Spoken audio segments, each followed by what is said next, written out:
Ladies and gentlemen, it's still the Africa Ideas Festival, and then we are now going to have our last panel discussion for the day, which is about the future of Africa. And now to discuss this, we have on the panel Abu Nasir Adam from Ethiopia. He has about 10 years of experience working in the areas of human rights and education. He serves as the head of Ethiopian Human Rights Commission, Jigjiga office. Abu Nasir.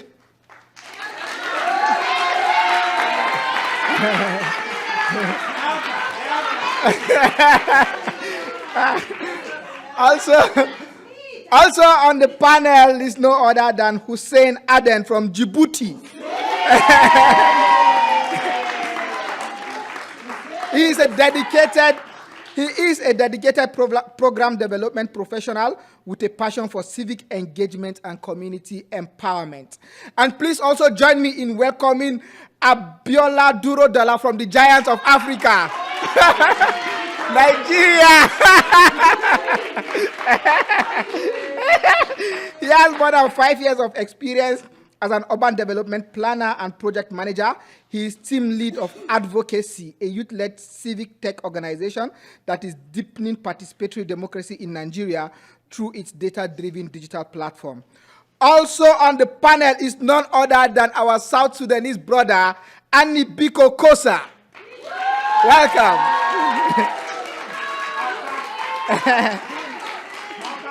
Annie Biko has more than 5 years of experience helping young people in South Sudan. Annie Biko is project director at the Foundation for Youth Empowerment. He is also founder and chief executive officer of DPL Investment Company. And then we have none other than Busiswe Zumalo from South Africa.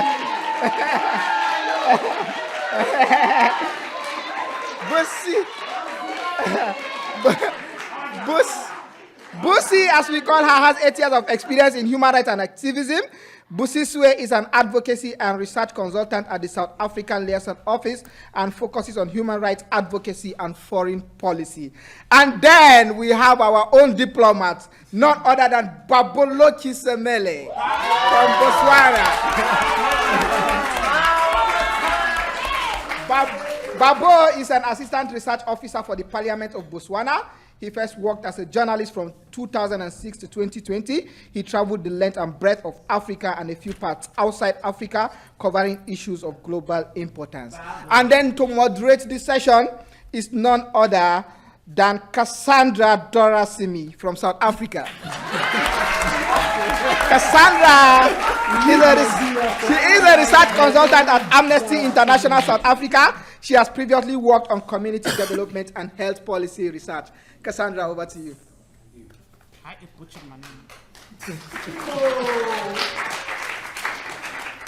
Thank you, Mo. There's such a powerful spirit of unity right now. Yes. And I think it's perfect that we're ending off on a united discussion about our vision for Africa. And we have, I'm sure you can agree, some of the most brilliant minds here. And we want to hear from them. We want to dig in. We also are very afraid of Mo, so we want to stick to time. So we've prepared some remarks, and I'm going to ask each of our speakers to speak to 3 things. And that is first, your vision for Africa, your reflection on how the program has helped to refine or define that vision for Africa, and how the program has equipped you to go back home and start working towards that vision. So without any further comments, I'll hand over to Babo to kick us off. And just a reminder that we have 4 minutes per speaker. Thank you. Okay, thank you so much, Kaz. Babo has introduced my vision for Africa. At the moment, we appear to be a united Africa when in reality we are not. I dream of an Africa that is united to the T. And what I mean is that at the moment, we have 55 different countries of Africa. We have different 55 borders, different 55 passports, different 55 currencies, and I don't know how many languages we have. We have Africa, where it is actually impossible for Africans to travel within Africa. I say this because when I went to Ghana, I had to pay about $150. And I was traveling with someone from Belgium going to Ghana, and they entered Ghana for free. And I'm an African. So this is the type of borders that I want us as young Africans to dismantle. And this is exactly why when 2006 we came up with the African Youth Parliament, we had a vision to create safe space, create facilitation of inclusion of young people in the political leadership. We are saying this because I've experienced what is happening in Africa. As young people, we have a lot of energy, we have a lot of time, and if you combine the two and we have a lot of free time, we end up now diverting that time and energy to something else, which is something that Courtney has said, the fear for terrorism. Because we have a lot of time, we end up using that time to do something that is not to the good of the country. But I'm glad that we are here, and we are speaking of joining forces to actually develop the Africa that we want. At the moment, we have what we call Agenda 2063, which is the vision of African Union. And when you look at it, it says that we want an Africa led by Africans, representing a dynamic force in the global arena. But it is not happening. And it is not happening because we are not taking ourselves serious. So we cannot depend on outsiders to respect us when we ourselves don't respect ourselves. So I think this is basically what I can submit at the moment. Thanks so much, Babo. Abdul. Thank you. Thank you so much for this opportunity, the Mandela Washington Fellowship, and also the Presidential Precinct and all the host institutions for hosting us graciously. We are so much touched in your hospitality, and we learned a great deal. My idea of future for Africa, when I say it, you'll say this is Abdul Nasser. Yeah, all the time I've been fascinated and been working for strengthening democratic institutions in my country. That's the area of research that I endeavor and also passionate about. Coming to Mandela Washington Fellowship, and I feel extremely lucky to be present in Virginia in the Presidential Precinct, because I have witnessed institutions which endured decades and centuries, and endured themselves and transformed themselves and are transforming themselves. Let's say an example of UVA or William and Mary that we spent quite a time. These institutions, they seem education institutions, they seem small things, but they build institutions, they build resources, they build people. So my future for Africa is having these institutions of education, institutes of democracy, institutions of rule of law, that we can build the future upon. I learned a great deal from this fellowship. I learned in the mountains of Mont Pelée and Mont Shelo that we can initiate things, we can dream about big things, and we can achieve them. When we heard that Thomas Jefferson was only 33 when he wrote the Declaration of Independence, it was an inspiring moment for all of us, that as a young people we can achieve a lot, and we have a lot of responsibility upon our shoulders to change our communities and our country. And this city, this nation shows us we can do it. It might not be perfect. We were spending times in positivity and a lot of contradiction at the same time. So we can reinvigorate things and change things for the future. So things that I go back to my country and be more brave on thinking things, and I will feel that I can achieve them and I can do them, And with all the collaborations that we are having here, I think things are going to be good. Having all leaders from these countries, I can feel and share my enthusiasm with all fellows that I feel like Africa is my country now, not only my continent, but it's like a country for me.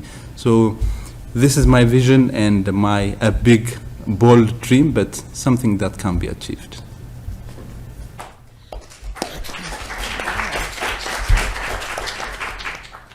Over to you, Hussein. Thank you, Cassandra. I want to thank you also the Presidential Precinct Institute, who were really,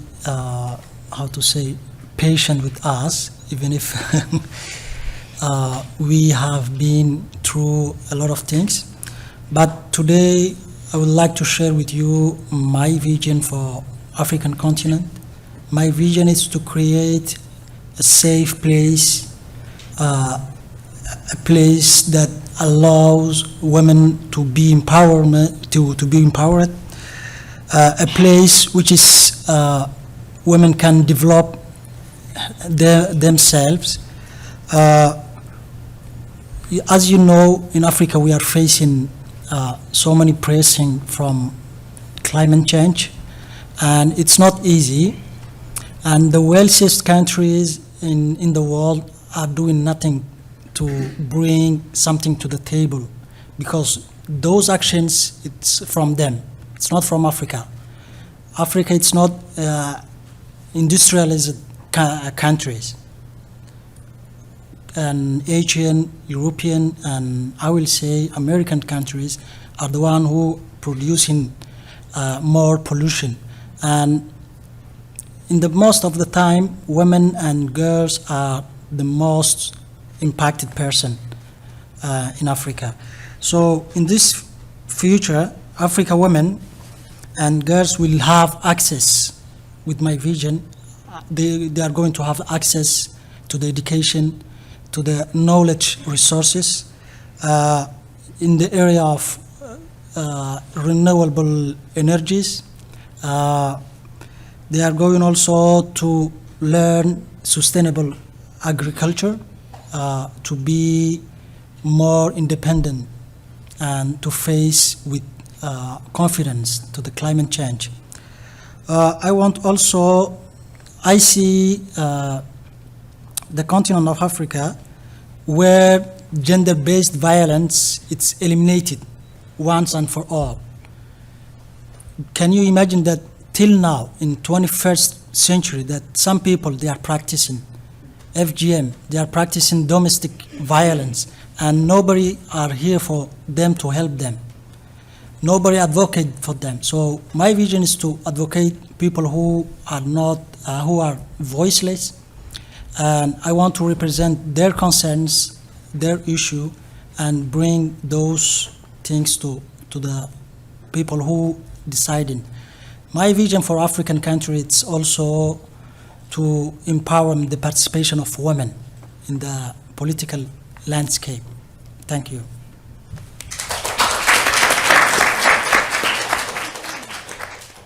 All right. Thank you so much. I listen to podcasts a lot, and like my morning routine, I listen to the BBC Africa Daily. And one thing that struck me this morning was the fact that the coup in Niger has spiraled to the streets of Niamey and other parts of the country. This is like the third in between 2020 and 2023. In Burkina Faso, there is so much unrest due to military coup. Mali, the military government are currently planning to hold an election in 2024. There is no democracy there. You go to Kenya, there is unrest due to tax issues, election violence, and the rejection of election results by the opposition leader. And then you go to Ethiopia, there are also issues around security architecture and how the regional government wants their security to be regionalized and not nationalized. And then you go to other countries in the continent. These are real issues. Without a democratic country or democratic institutions, the problems we want to solve won't be addressed. So what is my vision for Africa? An Africa with not just a thriving democracy, but a strong democracy. And how do we achieve this? Africa has got the highest number of young persons across the world. Niger, the country which is currently facing unrest, has the lowest median age across the world, according to a report by Wilson Center. The median age in Niger is 14. That's to show you that the current unrest by the military government is going to affect young people the most. Go to Sudan, go to Somalia. Fellows that are supposed to be here for the Mandela Washington Fellowship from Sudan couldn't make it down to the United States because the country's capital and other parts of the country is still in chaos because of two men who are fighting for power. And if you look at the median age of our rulers in the continent, is 63. Now look at it. We've got the resources, who are the young persons, but we've not got the willpower to push for it. I currently work with a civic tech organization that uses data to drive conversation and hold elected public officials accountable. If we are able to do this across different countries in Africa and continue to harmonize our position, we will be able to achieve a meaningful result in our lifetime, and we will continue to hope that something happens. One of the lessons I learned while here is the word of James Madison through his reenactor at Williamsburg. He said, we might not be able to see the government we want now, but at least our great-grandchildren will be able to. So my vision for Africa is that we have a united front where we will harmonize our position and push that we have strong and democratic institutions that will help us to fight gender-based violence, public health issues, lack of potable waters, climate change, and other issues that we are facing as a whole. And this vision requires so much effort from young persons, and which is why a united and democratic Africa requires strong voices to make things happen. This is my vision for the continent, and I hope as we continue to work towards this vision, we'll be able to bring more agile and active young persons to work to achieve this vision. Thank you.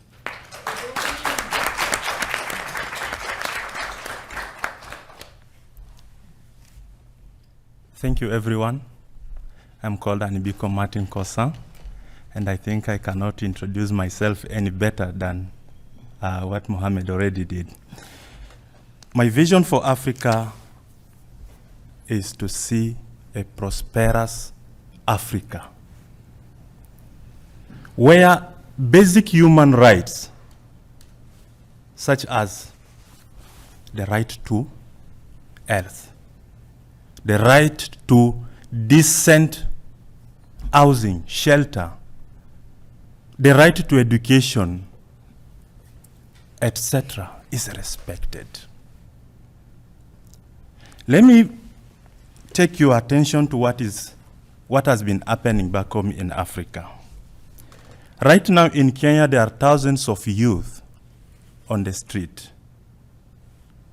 They are all marching, and the theme of their marching is one. The issue is cost of living. And there is one thing that captured my attention, which they are all talking about, which the price has gone up. Unga, maize flour. Few years back in Sudan, a countrywide protest erupted simply because the price of bread had gone up. Each and every day we hear reports of thousands of youth, young men and women drowning in the Mediterranean Sea. In South Sudan, where I'm coming from, we have been struggling with the rebellion. Whenever a governor loses his position from any state, he goes to the bush. He will easily recruit the youth and they fight. And these youth that are recruited are used as a tool to perpetuate human rights abuse. These youth are used to commit violence against women, violence against children and the elderly. Now, when you look at all this problem, it carries an economic dimension to it. That's the reality. I was thinking about what was happening in America in the 70s, where Africans were enslaved. What was the key thing? It was because of the economic, it had an economic dimension. They needed slaves to work in the farms. But now, is there a need for slaves to work in the farms? No. America is already prosperous. I cannot imagine the youth in America going in the street protesting that the price of bread has gone up. No. Bread is not an issue here. Maize flour is not an issue here.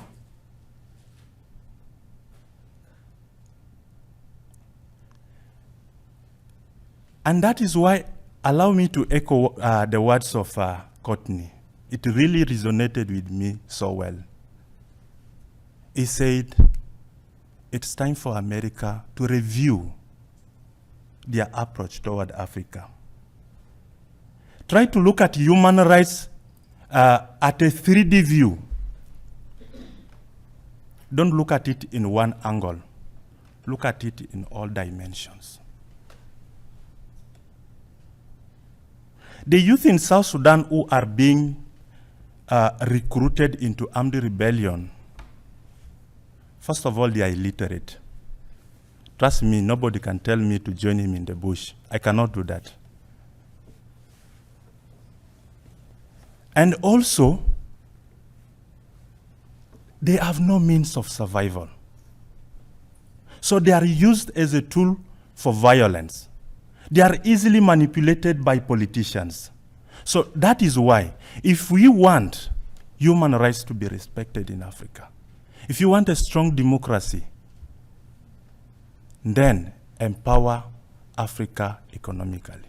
If Africa is empowered economically, all these things will just come naturally. Thank you.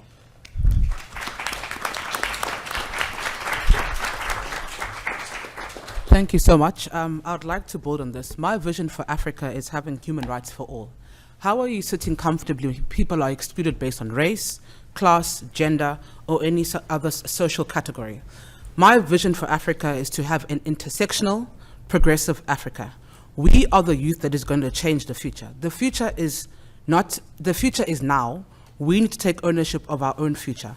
I'm reminded of the words of Fanon, who says, each generation has a mandate. You either fulfill or portray it. Our values and principles are at the key of this, of advancing human rights for all people. And I'm also reminded of a wonderful quote by Charlotte Maxege, who was the first South African woman to get a degree here in America. And she says, when you rise, bring someone with you. So our principle and value is to always have human rights for all people and leave nobody behind. And if we don't do this, history indeed will judge us harshly. Thank you.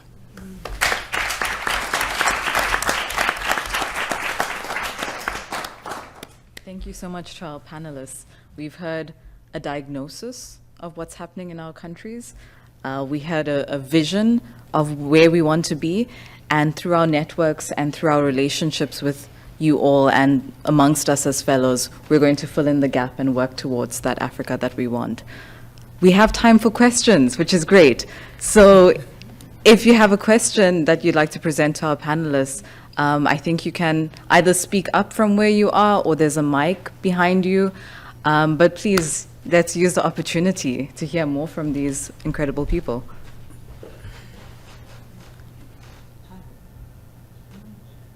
And if not, then I have a question specifically around institutions, because it's been coming up repeatedly. And I'd like to hear from our panelists what practically needs to be done to start building these institutions. And Abdul, I'll start with you, because I know this has been like your trademark for the past couple of weeks. And then anybody else who wants to build on that. Yeah, thank you. Thank you for that question. One of my diagnoses has been we haven't fully made a transition from the traditional way of living to the modern state. That's one of my diagnoses, and also many scholars' diagnoses. So coming here to the US, and when a shift was made from the rule of the British colonial rule, a kind of feudal system of way of living, to a democratic way of living, was a staggering shift. And that took a process, that took educating people how democracy works. One thing we have learned about was James Madison and James Adams. They were writing about their vision in papers, the Federalist Papers. So they were educating people how this system, new system of government, works in the future and also currently. So we have to educate people how democracy and democratic institutions work, and how these institutions can be a benefit for them and for their children and for grandchildren. So through education, through shedding a light how system of government, the new system of government that we are imagining works, how respecting election is good for the military and for the civilians, both. Chaos in the street is not a solution for us. So, and if we create values under this umbrella of themes, I think we can do it as a society and as a continent. Without that, only few people lingering around and going around these things, we will not be able to solve them. Yeah, thank you. Thank you, Abdul. Go ahead, Papa.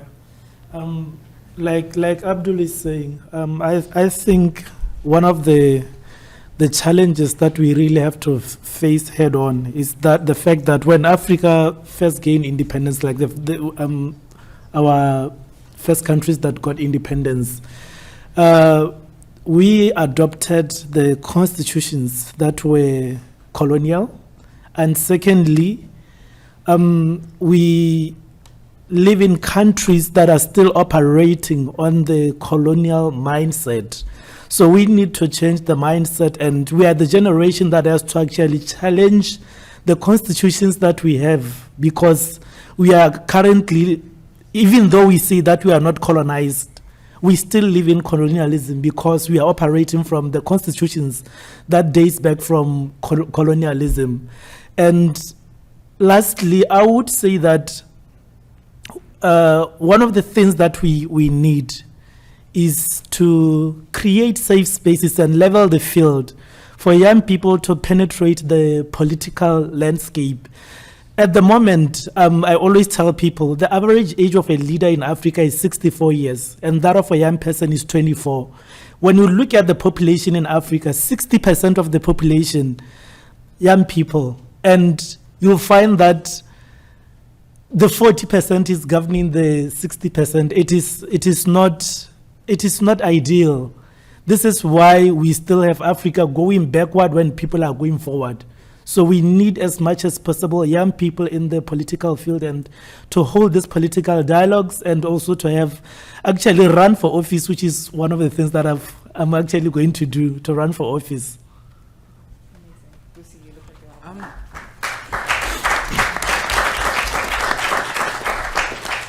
We wish you luck, Babu, and you'll make it in office.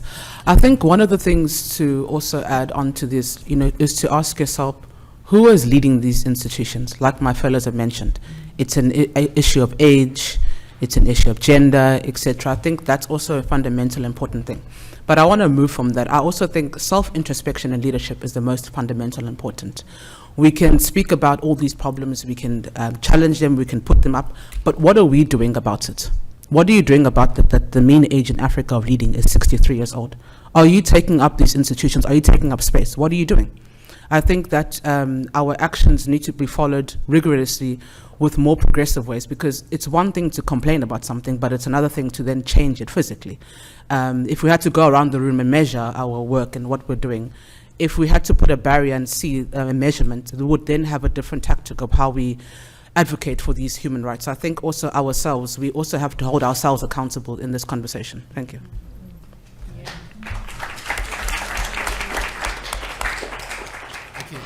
I think Busi, she did go towards the line of thought I was trying to get to.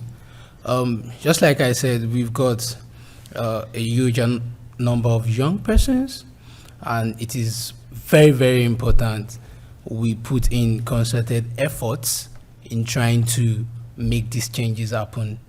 One of the books I've actually read that draws me closer to see how institutions are very, very important and how they've made nations survive is the book Why Nations Fail by David Achimelo.